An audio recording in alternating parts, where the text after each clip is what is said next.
In the name of Allah, the Beneficent, the Most Merciful, I bear witness there is no God but Allah, and I bear witness that Muhammad is indeed his messenger.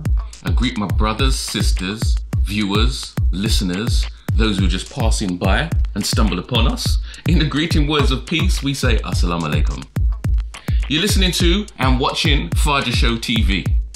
This is a netcast, video and spiritual reaching out by Allah's grace and mercy by myself, Brother Christopher Aisha, and my beautiful wife, Sister Janet, who is here with me. And once again, we greet you in the greeting words of peace. Assalamu alaikum. Assalamu alaikum. I said Assalamu alaikum twice there, didn't I, Sister? And I said it too. Oh, praise to Allah. Welcome, Sister. How are you feeling today? I'm well by Allah's grace and mercy, and it's good to be back again, Brother Chris.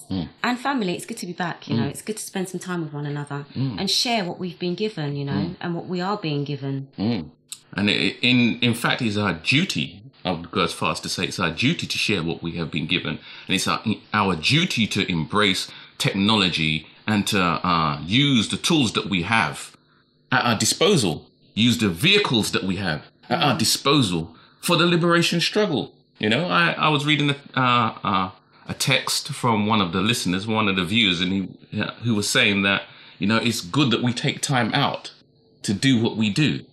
And really and truthfully, if you look at it, it's not that we're taking time out, we're taking time in. That's right. To do what we need to do for our family, community and nation. So I'd like to thank all the subscribers, and I'd like to thank those who have left comments on our MySpace or on a YouTube, or have just emailed or text or, you know, stopped us on the streets and then, you know, given us a good comment, or even the negative ones. Negative comments too. Yeah, because we've had a couple of negative comments. Yeah, we have. But all things work for good for those who love the Lord. The true, Sister. That's right. And sometimes we pay more attention to the negative ones than to the good ones. I think that's because we're insecure within ourselves as well, because it's very important, brothers and sisters, anytime we're going to give a negative or criticism, that it's good to give a positive one as well. Tell one another what we enjoy or what we like or what was positive about what we're seeing. Or what we learned.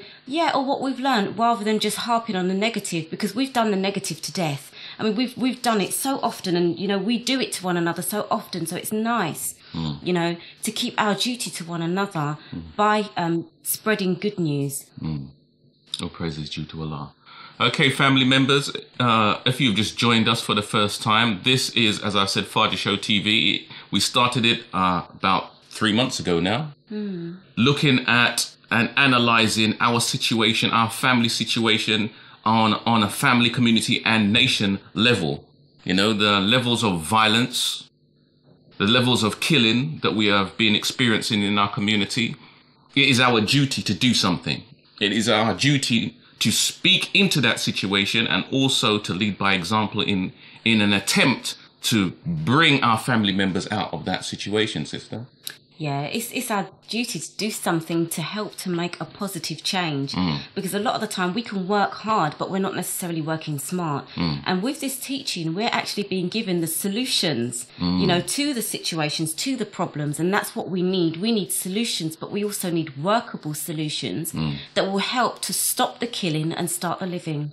Stop the killing and start the living, and that's the key thing, you know. In order to stop the killing, we must start the living. Yeah. Two things cannot occupy the same space and time. Either we are killing and dying, or we are living and growing and developing mentally, spiritually, morally, emotionally, financially, and in every facet of the word, you know, growth and development and living. Yeah. You know, there was a definition that living is recognition of Allah in the moment. Yeah. That's a very powerful definition, Sister. Yeah. And it's about us recognising God in every single moment, because when we look throughout history, throughout the prophets and the messengers of God, each of them went through difficulties, each of them went through trials, each of them went through rejection, complaining, moaning and harshness.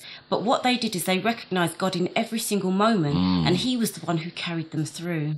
So if we say Allahu Akbar, if we say all praise is due to the Most High God, if we give the greetings in his name, brothers and sisters, it's that we are nourishing our soul. You know, it's a wonderful thing the brother said at Jummah on Friday, that, you know, the dhikr, the remembrance of Allah, you know, the repeating of his name in our minds, subhanallah, subhanallah, Allah is the greatest. Saying these things absolutely replenishes our soul. It gives life to our soul. Just saying it, just repeating his name over and over and over. And then that means if I'm replenishing my soul by saying it, then that means I must be helping to replenish someone else's just for them hearing it as well. And you know, it brings you up when you say it. Yeah. Brings you up in your actions and in your thinking. Yeah. So all praise is due to Allah. This is all part of starting the living in an attempt to stop the killing. Yeah. Yeah. Okay, we're at the beginning of a new trilogy today. You know, we always do our topics in 3 parts. So the one, by Allah's grace and mercy, that we're going to start today, we're going to be looking at, sister's smiling already, crime scene investigation. Dun, dun, dun. And I've got my notes down here, so I'm going to look away, but feel no way. You listen to what's being said, and let's all spiral up on the wings of truth on a morning, a sunny morning. Okay, crime scene investigation. There's been apparent rise, and I say apparent rise because, you know, the newspapers and the media make it seem like there is a rise. It may not necessarily be a rise, but there has been apparent rise in the spate of black on black violence that has been and is being committed in the black community, you know, and we've been talking on it, as we have just said. The strategy of the wider society is to highlight this apparent rise. And so every other week on the TV, in the newspapers, in the magazines, on the streets, word of mouth, we are subjected to, you know, news of these killings. On the television news, you know, it's like every other day there is a tally. There's been another killing. There has been another murder in the black community, you know. Every so often in the media, there is a picture of a young dead homicide victim in the press. You know, and we get depressed just hearing in the morning. Sometimes you don't even want to turn on your TV. You don't want to turn on your radio for fear of what you may hear, fear of what you may see, you know. Our community, brothers and sisters, and it seems to be wherever we are as a people, you know, black people, our community is a constant crime scene. Yeah. Go ahead, sister. We have those, what they have now is those Crime Stoppers yellow boards now, when we're out in the street, and you know, everywhere we go on main roads and side roads and stuff, we see those yellow boards. Boards of misery, we call them. Yeah, with the details of crimes and what we can do to help if you've witnessed anything as well, which are another reminder. And you know, those yellow boards can make you really get depressed. Of course they do. When you're walking down the road, because there's so many of them. Yeah, of course they do. You know, appeals for witnesses, appealing for, you know, help to solve the crime. And if you don't actually know that crimes are being committed in your area, it's a reminder. Yeah, and I remember meeting a man one day, and I was saying to him, I really like this area because it's quite green and it's nice and it's very quiet around the side roads. And he was saying, you're joking, you're kidding. Listen, I just saw someone getting knifed and nearly killed beside me the other day when I was walking down the road. What are you talking about? So I was saying, my perspective on the area and his perspective were completely different. And I think that was based on the kind of times that I'm going out in the day.